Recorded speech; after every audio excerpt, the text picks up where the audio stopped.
Nahmaduhu wa nusalli ala rasulil karim. Kita akan memperdengarkan dua hadis berkenaan dengan kasih sayang. Kasih sayang di antara orang-orang Islam.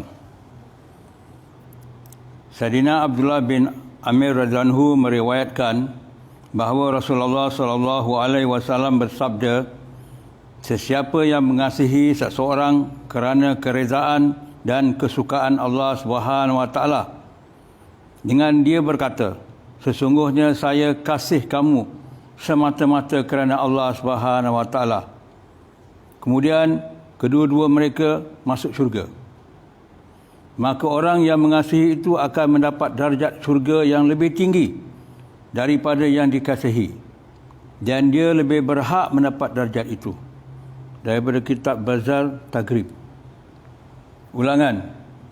Sayyidina Abdullah bin Amir radhiyallahu anhu meriwayatkan bahawa Rasulullah SAW bersabda, sesiapa yang mengasihi seseorang kerana kerezaan dan kesukaan Allah Subhanahu wa taala, dengan berkata, sesungguhnya saya kasih kamu semata-mata kerana Allah Subhanahu wa taala, kemudian kedua-dua mereka masuk syurga, maka orang yang mengasihi itu akan mendapat darjat syurga yang lebih tinggi daripada yang dikasihi, dan dia lebih berhak mendapat darjat itu. Bazar Targhib. Hadis kedua. Sayyidina Abu Darda radhiyallahu anhu meriwayatkan bahawa Rasulullah SAW bersabda, dua orang yang berkasih sayang untuk mendapat kerezaan dan kesukaan Allah Subhanahu wa taala dalam keadaan tidak bertemu, yang lebih dikasihi oleh Allah Subhanahu wa taala antara mereka berdua ialah yang lebih kasihnya terhadap saudaranya. Daripada kitab Tabarani Majma'uz Zawaid. Sayyidina Abu Darda radhiyallahu anhu meriwayatkan bahawa Rasulullah SAW bersabda, dua orang yang berkasih sayang untuk mendapatkan kerezaan dan kesukaan Allah Subhanahu wa taala dalam keadaan tidak bertemu, yang lebih dikasihi oleh Allah Subhanahu wa taala antara mereka berdua ialah yang lebih kasihnya terhadap saudaranya. Ini kitab Tabarani Majma'uz Zawaid. Jadi tuan-tuan yang saya hormati sekalian, kita kasih sayang ni satu perkara yang sangat pentinglah dalam Islam.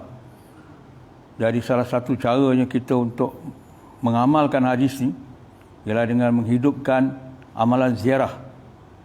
Kita ziarah orang Islam. Di zaman Nabi SAW, orang Islam ni, kalau orang tak datang rumah dia lebih daripada 7 hari, dia akan risau. Apa malang dia, nasib dia. Jadi di zaman tu orang Islam kerap ziarah satu sama lain. Apa yang berlaku dengan kita, kita hanya ziarah saudara-saudara yang kita kenali semasa hari raya saja. Hari raya haji, hari raya puasa, ataupun kita ziarah kawan-kawan kita bila ada kunduri kendara, kunduri kahwin dan sebagainya. Tapi zaman Nabi SAW, mereka ziarah tiap-tiap hari.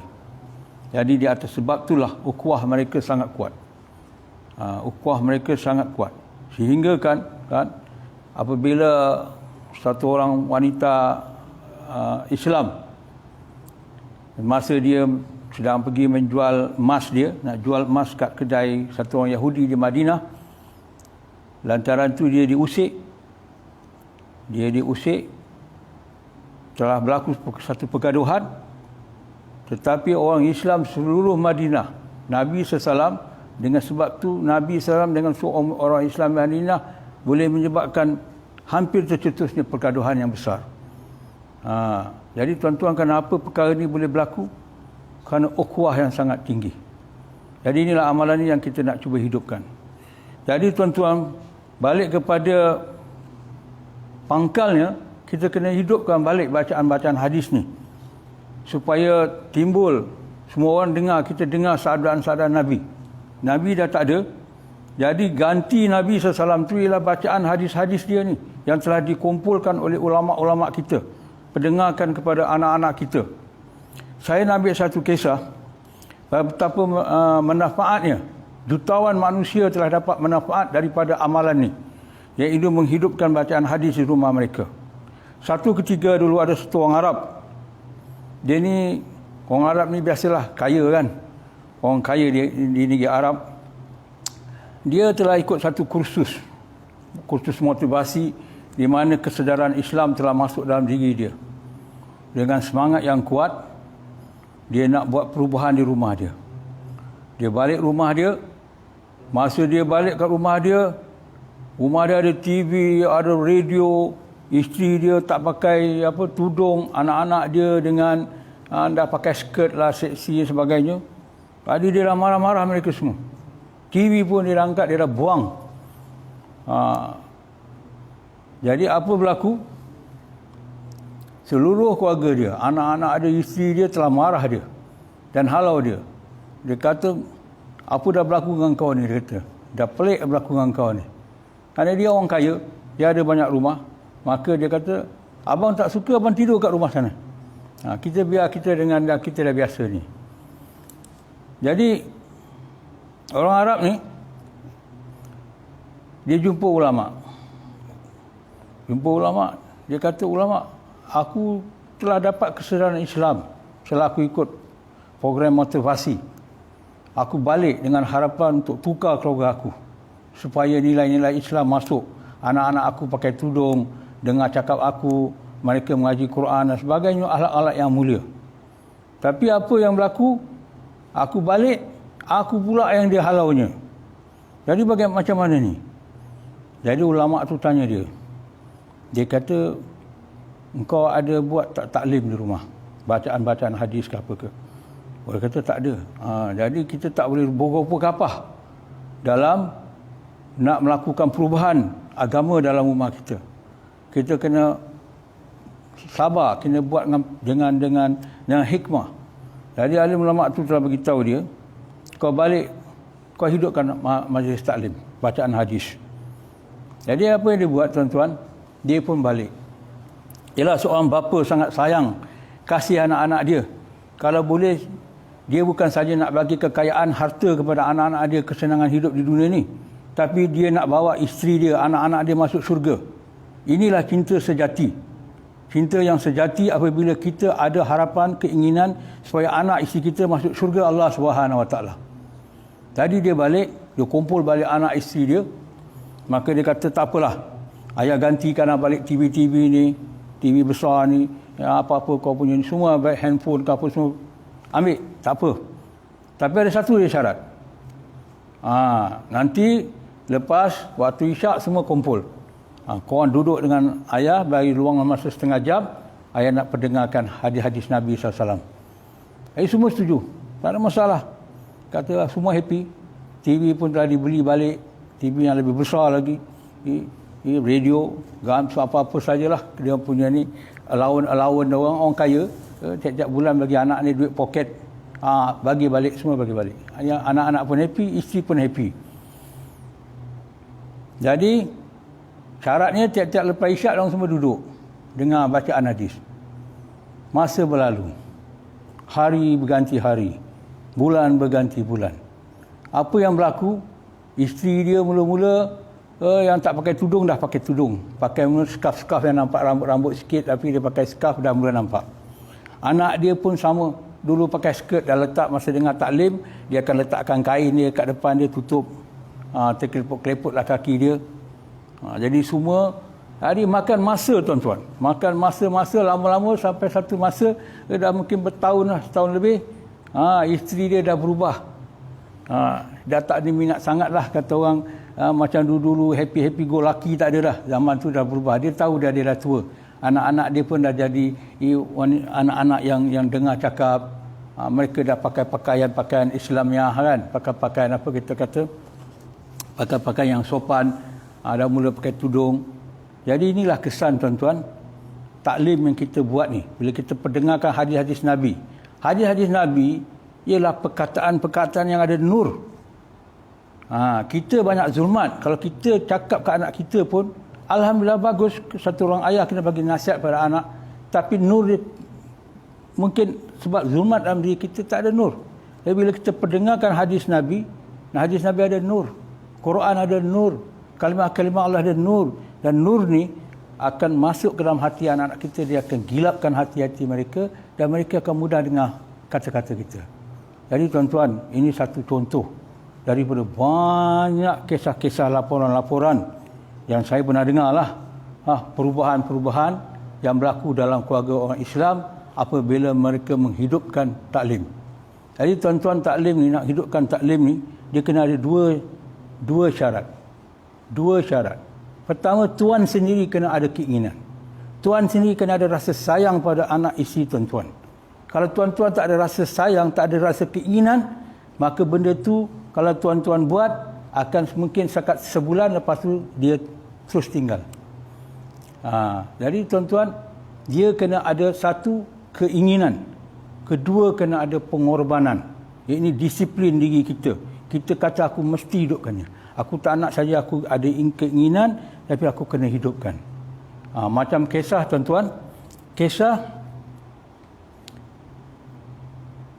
Abu Talib.